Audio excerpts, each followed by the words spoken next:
if you can't answer what's your LTV in 10 to 15 seconds, you're probably losing out on a lot of money. In one of the previous videos, we spoke about CAC, but today let's talk about LTV. Businesses track the money which is going out, but very few actually track the value that they have gotten in return for it.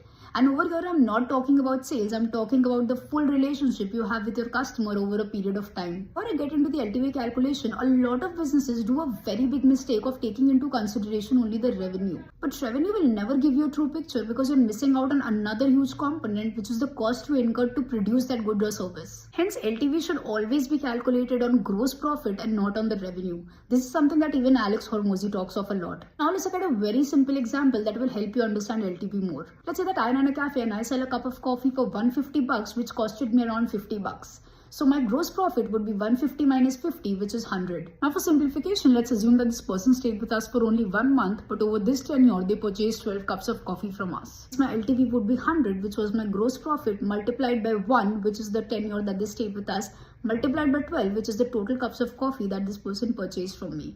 This amounts to 1200. And if it costed me $100 to acquire this customer, 100 being my CAC, then I can simply compare the two and see that while it costed me $100 to get this customer, the value that I created out of this customer was $1200. So do know your LTV because it's very important for you to understand whether you can even afford the customer that you're spending money to bring in.